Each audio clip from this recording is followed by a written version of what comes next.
Le promu Annecy, 15e, reçoit Saint-Etienne, le relégué actuellement dernier de Ligue 2 BKT.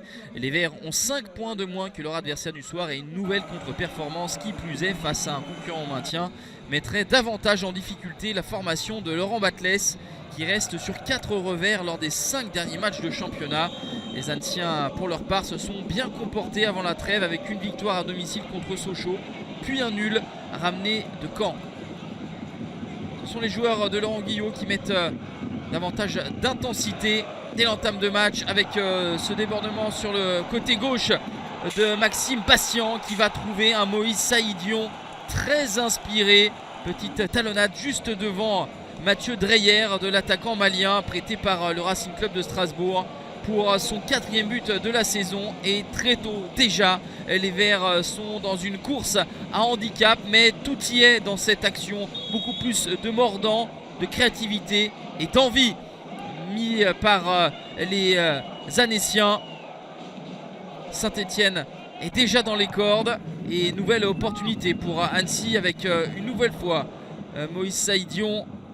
La frappe de l'attaquant est renvoyé par un défenseur juste devant Mathieu Dreyer. Réaction enfin des Stéphanois avec cette tête de Victor Lobry bien claquée par Florian Escalès. En difficulté pour se créer des occasions dans le jeu, les joueurs de Laurent Batles s'en remettent au coup de pied arrêté et aux phases de transition comme ici avec ce ballon qui arrive dans les pieds d'Ibrahima Ouadji et qui perd son duel face à Florian Escalès. A noter que Jean-Philippe Crasso, meilleur buteur des Verts et meilleur buteur de Ligue 2 BKT, est suspendu. Gaëtan Charbonnier, arrivé à la trêve, est remplaçant, ancien attaquant de la JOCR. 1-0 à la pause pour Annecy dans ce derby qui n'est pour autant pas un classique puisque c'est la première confrontation depuis 1943 entre les deux équipes. À cette époque-là, les Verts s'étaient imposés 6-0 en Coupe de France. Mathieu Dreyer a encore une fois du travail. Le gardien stéphanois est énormément sollicité. Ici, il repousse la tentative de Moïse Saïdion. C'est sorti tant bien que mal devant la ligne, mais Dion est opportuniste pour pousser le ballon au fond des filets dans le but vide. 2-0 à la 51e minute.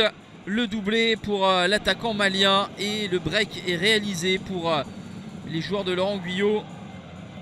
Saint-Etienne n'a remporté qu'un seul de ses 8 derniers déplacements.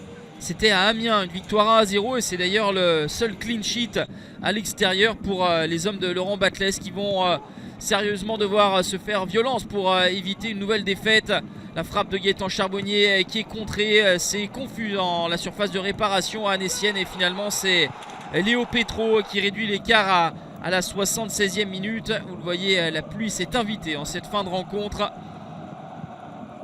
Cette réaction stéphanoise sera vaine puisque plus rien ne sera marqué. 2-1 pour Annecy qui réalise un joli coup dans son opération maintien en prenant 8 points d'avance sur Saint-Etienne englué à la dernière place. Les Verts vont sérieusement devoir prendre conscience du danger qui les guette car les concurrents sont de plus en plus loin et le national de plus en plus proche.